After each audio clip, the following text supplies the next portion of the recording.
On the grim morning of June 13th, 1977, a tragedy would unfold at Camp Scott, Oklahoma that would forever scar the hearts and minds of its community. As the summer sun crept over the horizon, camp counselor Carla Wilhite made a horrifying discovery. She stumbled upon the lifeless bodies of 3 young Girl Scouts, Lori Lee Farmer, Michelle Heather Goose, and Doris Denise Milner. They were found near their tent, which was situated farthest from the counselor's quarters. The scene was harrowing. 3 innocent lives snuffed out in the most brutal fashion imaginable. The girls had only arrived at the camp the night before, full of excitement and anticipation for the week ahead. However, that anticipation quickly turned to terror as the night unfolded into a nightmare. The discovery was made around 6 a.m., and within moments, the camp was thrown into chaos. Word spread quickly, and the tranquility of the campsite was shattered by the realization that something evil had walked amongst them during the night. The authorities were called immediately. As news of the murders spread, the initial reaction from the camp community was one of disbelief and outrage. The serene environment of Camp Scott had been shattered, and parents rushed to collect their children, engulfed in a wave of panic and fear. The camp's management was equally stunned, grappling with the fact that a place meant for joy and adventure had become the site of such horror. Just weeks before the murders, a chilling note had been discovered in a donut box left at the camp. The note threatened the lives of 3 campers. It was dismissed as a cruel prank at the time, a decision that now haunted everyone involved. This prior warning cast a dark shadow over the investigation, raising questions about missed opportunities to prevent the tragedy. In the days leading up to the camp's opening, several unsettling incidents had occurred. There were reports of items being stolen and tents being ransacked.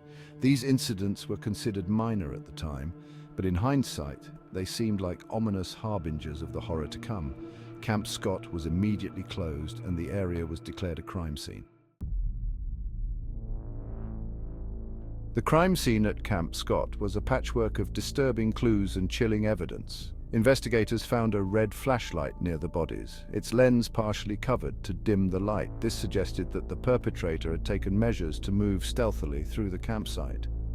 The flashlight bore a fingerprint, but it would take time to identify its owner. Nearby, investigators discovered a large footprint in the mud, leading away from the crime scene. The print was examined closely, and it was later determined to be from a size 10 shoe. This footprint would become a key piece of evidence, providing a potential link to the suspect. The sleeping bags in which the girls' bodies were found were also scrutinized for evidence. Bloodstains and hair samples were collected, and it was clear that the girls had been assaulted before their deaths.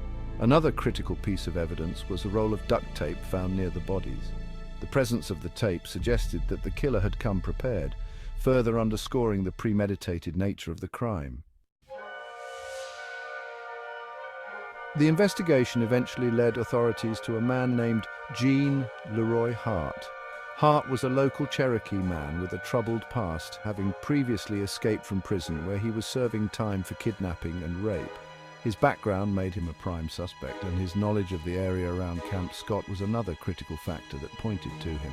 Hart had grown up in the region, and his familiarity with the local terrain gave him an advantage that made the hunt for him even more difficult. Hart's previous criminal record was chilling. In 1966, he had kidnapped 2 pregnant women and taken them to a secluded location where he raped and assaulted them. He had managed to escape from prison in 1973 and had been on the run since then. His ability to evade capture for so long only added to the fear and tension gripping the community. Despite the mounting evidence against him, including the fact that he had been living in the area around Camp Scott at the time of the murders, Hart maintained his innocence. He was eventually captured in 1978 after an extensive manhunt that involved both local law enforcement and the FBI. Hart's trial was a spectacle, drawing national attention and dividing public opinion. The trial would hinge on the ability of the prosecution to convince the jury of Hart's guilt beyond a reasonable doubt. Section 5. The Trial that captivated a nation. The trial of Gene Leroy Hart began in 1979 and quickly became a national sensation. The courtroom was packed with journalists, onlookers, and family members of the victims, all eager to see justice served. The atmosphere was charged with emotion and anticipation as the prosecution presented its case, detailing the horrific nature of the crimes and the evidence that pointed to Hart as the killer. The prosecution's strategy relied heavily on the physical evidence found at the crime scene. They highlighted the similarities between the footprint found near the bodies and Hart's shoe size, the fingerprint on the flashlight, and the hair samples that were consistent with Hart's characteristics. However, these pieces of evidence were circumstantial and open to interpretation, making the prosecution's task a daunting one. The defense, on the other hand, focused on casting doubt on the prosecution's narrative. They argued that the evidence was not definitive and that Hart was being unfairly targeted due to his past and his race. In the end, the jury found Jean Leroy Hart not guilty of the murders of Laurie Lee Farmer, Michelle Heather Goose, and Doris Denise Milner. Section 6. Lingering doubts and unresolved questions. The acquittal of Jean Leroy Hart did little to allay the fears and doubts that had gripped the community since the murders. For many, the trial had failed to provide the closure and justice they so desperately sought. The lingering uncertainty about Hart's guilt or innocence only compounded the sense of unease that had settled over the town of Locust Grove and beyond. One of the most pressing questions that remained was the identity of the true killer. If Hart was not responsible, then who was? The evidence, while compelling, had not been enough to secure a conviction, and the possibility that the real perpetrator was still at large cast a long shadow over the community.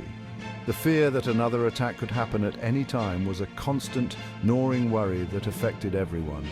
The families of the victims were left to grapple with their grief and the painful reality that they might never know the truth about what happened to their daughters. Section 7. The community's frayed nerves. The impact of the Girl Scout murders on the community of Locust Grove was profound and long-lasting. The sense of safety and security that had once defined the small town was irrevocably shattered. Parents became hyper-vigilant, fearful of letting their children out of their sight. The carefree days of childhood were replaced by a pervasive sense of dread and caution. The community's nerves were frayed and the atmosphere was charged with anxiety and suspicion. Rumors and theories about the identity of the killer circulated widely, adding to the collective unease. Every stranger was viewed with suspicion, and the once tight-knit community found itself divided by fear and mistrust.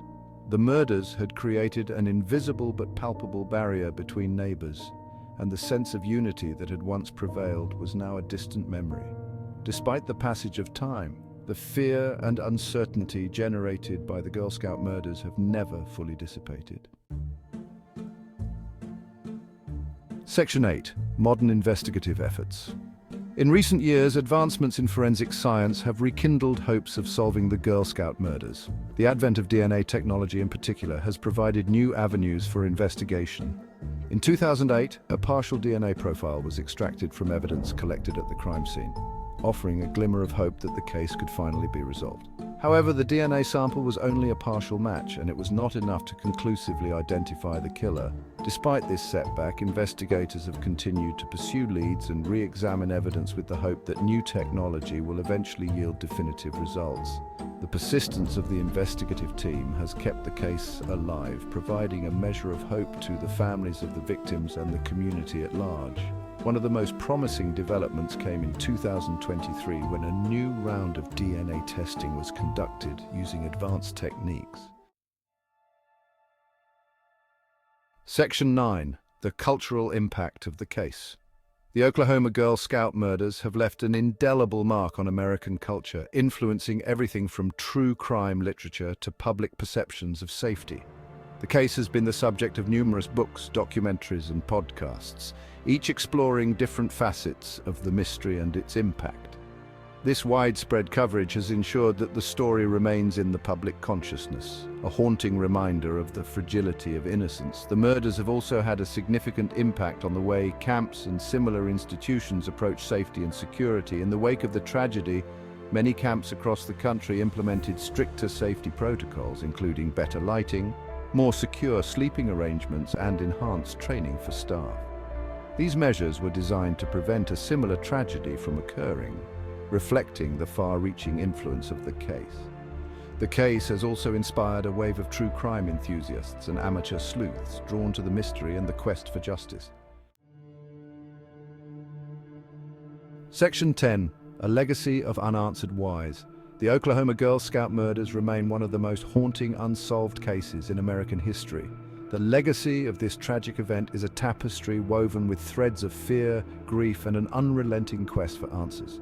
The families of Lori Lee Farmer, Michelle Heather Goose, and Doris Denise Milner continue to live with the pain of their loss, compounded by the absence of closure. The community of Locust Grove has also been forever changed.